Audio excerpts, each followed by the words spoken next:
Ashamaar kafuuni akkam jirtanii kabajamtoota fi jaalatamtoota chaayinaal ayyaan tosallaa jalatti argamtan nagaan ko bakka jirtantti sinaa qaqqabu baga jiraattanii baga eeggamtanii nama wayaan taatanii egaa har'a rakabooti Dubaay fi kan Suudii kan ta'e qabadheen dhufeetoo jira. Rakabootiiwwan kun baay'ee babbareedu egaa biyya keenya keessatti akka wanta magaalaa jajjaboo keessatti akka hin jirreetitti illee biyya ormaa keessatti ilaalla baay'ee bareedu. Akkasumas simboo qabeessadha isiniin jedha warroonni bitachuu barbaaddanis egaa kana ani dhaqee gaafadhe osoo hin taane bitee tanan magaalaa dheeraa galchee isiniin jechuun jaaladha.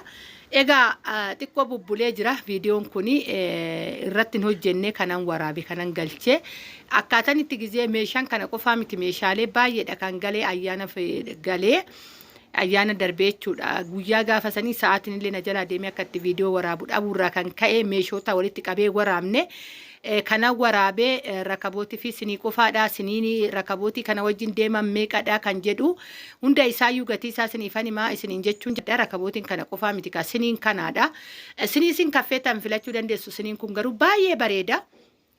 Sinoonni kanaa miti sinoonni biraatuyyuu dabalanii jiru jechuudha amma yeroo kana keessatti siniin kuni meeqa akka ta'e akkasuma rakabootiin meeqan akka bitame rakabootiin maal of keessaa akka qabu viidiyoon tuni gabaabdudha obsaan dhaggeeffadha.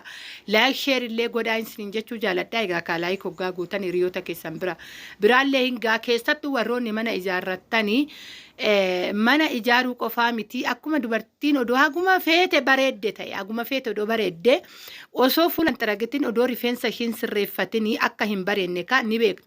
Egaa kunooti rakabootiiwwan kun baay'eedha tokko qofaa miti kanan bitee illee asuma keessa jiru.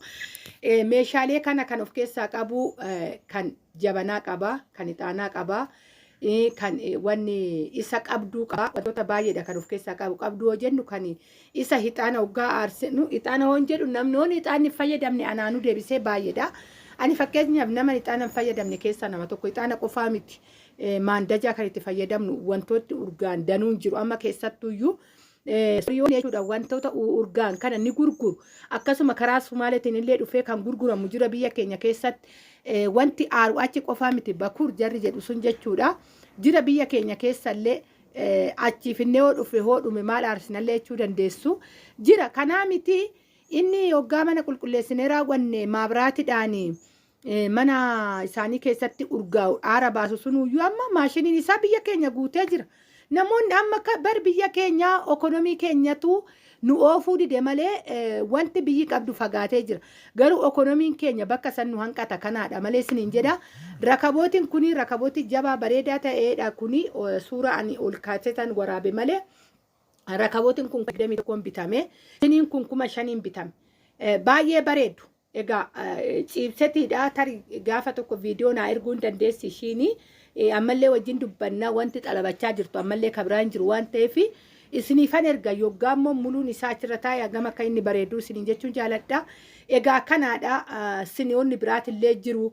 Siniin kun amma fakkeenyaaf sinii biraati kanan asirra godhee waraabee erga waraabee raawwadhe immoo sinii kana sanidha kan ishiin filatte kana isin argisiisa yookaan sinii kana.